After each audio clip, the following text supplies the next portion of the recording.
গল্পের নাম বাদশা ও দরবেশের শিক্ষা।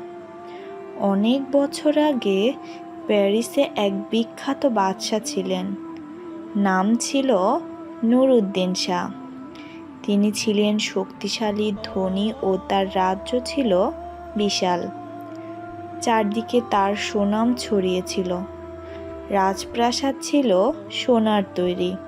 তার সৈন্যবাহিনী ছিল হাজার হাজার। রাজসভায় ছিল শত জ্ঞানী বিজ্ঞ মানুষ। কিন্তু ধীরে ধীরে নুরউদ্দিন শাহ অহংকারী হয়ে উঠছিলেন। তিনি ভাবতেন, এই পৃথিবীতে আমি ছাড়া আর কেউ কিছু নয়। আমার আদেশই আইন। আমি সবচেয়ে জ্ঞানী, সবচেয়ে শক্তিশালী। প্রজারা তার সামনে কিছু বলতে সাহস করত না। দরিদ্রের দিকে তিনি খেয়াল করতেন না। রাজ্যের কর বেশি করে দিতেন। সাধারণ মানুষ কষ্ট পেত, অথচ তিনি নিজের বিলাসিতায় দিন কাটাতেন। একদিন দরবেশ এলো। একদিন বিকেলে রাজপ্রাসাদের বাইরে এক দরবেশ এসে দাঁড়ালেন। তার গায়ে ছিল ছেঁড়া জামা, হাতে ছিল একটা কাঠের লাঠি, চেহারায় শান্তি আর চোখে জ্ঞান। তিনি ছিলেন একজন গম্ভীর এবং জ্ঞানী দরবেশ। তিনি রাজপ্রাসাদের ফটকে দাঁড়িয়ে জোরে বললেন, ও বাদশা, তুমি আজ রাজা, কাল তুমিও মাটির নিচে আমার মতোই। প্রহরীরা রেগে গিয়ে দরবেশকে তাড়াতে চাইল, কিন্তু দরবেশ মাথা নিচু করে দাঁড়িয়ে থাকলেন। বাদশা জানালা দিয়ে তা দেখছিলেন। কৌতূহলবশত তিনি দরবেশকে রাজসভায় ডেকে পাঠালেন। দরবেশকে দেখে বাদশা প্রথমে হাসলেন। বললেন, তুমি তো খুব সাহসী। তুমি জানো আমি কে? দরবেশ শান্তভাবে উত্তর দিলেন, হ্যাঁ জানি। তুমি একজন মানুষ, যার গায়ে রাজা হওয়ার পোশাক আছে। আমি দরিদ্র হলেও আমি জানি মৃত্যুর পর এই রাজ পোশাক থাকবে না। মাটির নিচে আমিও তুমিও সমান।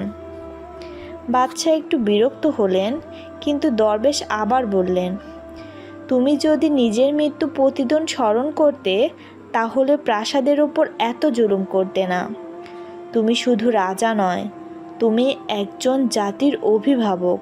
তোমার অহংকার, বিলাসিতা, অন্যায়ের দাম তুমি একদিন পাবে। তুমি চাইলে মানুষের ভালোবাসা পেতে পারো, নয়তো ভয়, ঘৃণা আর অভিশাপ। সেই রাতে বাদশা ঘুমাতে পারলেন না। দরবেশের কথাগুলো তার মনে বাজতে লাগলো। তিনি ভাবলেন, আমি কি সত্যি ভালো রাজা? মানুষ কি আমাকে ভালোবাসে নাকি ভয় পায়?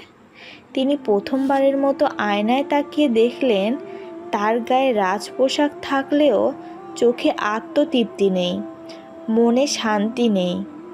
পরের দিন তিনি দরবেশকে আবার ডাকলেন এবং বললেন, তুমি আমার চোখ খুলে দিয়েছ। আমি আমার অহংকার ভেঙে ফেলতে চাই। আমি প্রজাদের ভালোবাসা পেতে চাই। এরপর থেকে বাদশা কর কমিয়ে দিলেন। গরিবদের মধ্যে বিনামূল্যে খাবার ও চিকিৎসার ব্যবস্থা করলেন। তিনি দরবেশকে রাজ্যের উপদেষ্টা বানালেন এবং প্রতিদিন দরবেশের কাছ থেকে নৈতিক শিক্ষা নিতে লাগলেন। রাজ্য ধীরে ধীরে সুখী হয়ে উঠল। মানুষ বলতো, এই বাদশা আমাদের মতো মানুষ, আমাদের জন্য ভাবে। এটাই এক রাজাধিরাজ্যের চিহ্ন। শক্তি আর রাজত্ব চিরকাল থাকে না, কিন্তু নম্রতা ও সত্য আর মানুষের ভালোবাসা, এগুলোই একজন মানুষকে অমর করে। ধন্যবাদ সবাইকে। পরবর্তী ভিডিওতে আবার তোমাদের সামনে দেখা হবে।